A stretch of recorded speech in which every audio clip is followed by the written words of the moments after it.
So when do we actually prune our roses? It's a really big question because chances are you may have done so already. And if that's the case, it's not the end of the world.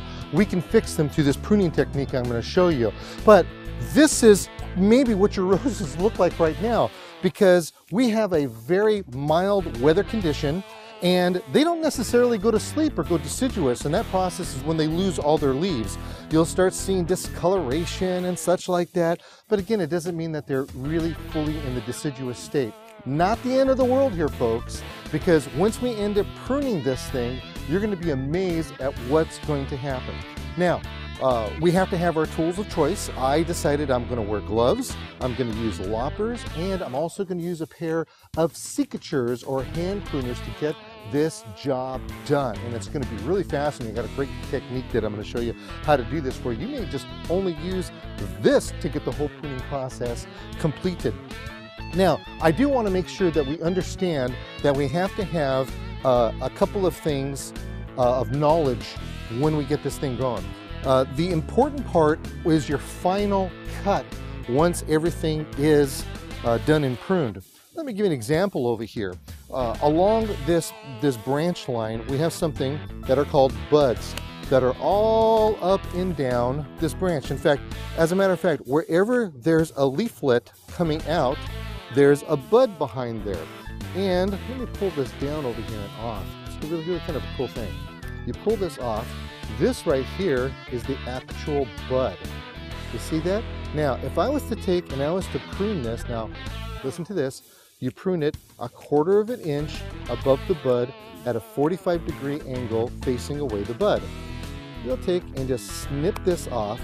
Now what's going to happen is that this bud is going to create a branch growing out in this direction. So cool.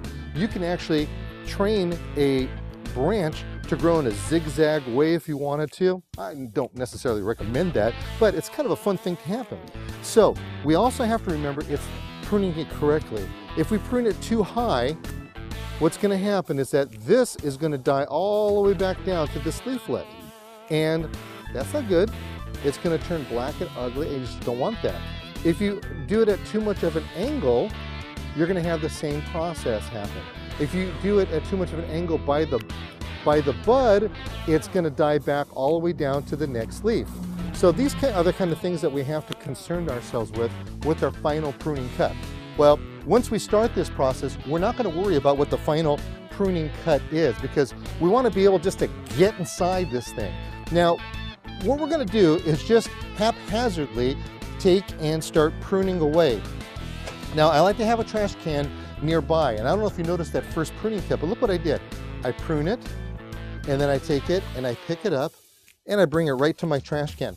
As a matter of fact, for the larger pieces, I'll do this. You prune it down like this, and you pick it up with your loppers, and you prune it, and it goes right in the trash. We don't want to compost this. If we end up composting it, there's too many of the pookies there that when it's in the compost, you're going to start working with it with your hands, and it's just not good. I also like to make sure we clean up as we go along. Now, I'm also going to show you something that's also really cool because the chances are you're going to take this out in the garden with you. There's 2 other rules that we have to pay attention to as well. The first one is the knee-high rule.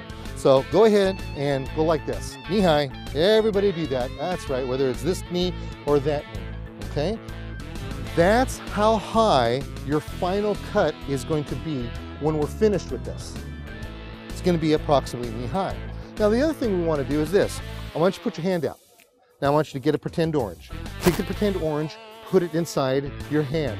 Wrap your hand around the pretend orange.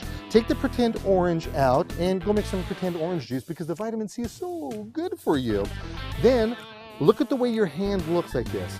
You're going to have anywhere between 3 to 5 major branches at knee-high when we're finished with this whole thing. So let's get this thing pruned and done for you, and you're going to be just surprised what it's going to look like afterwards compared to these other roses here. So what we do, haphazard cut first. Our final cut is going to be the one that I just talked to you about.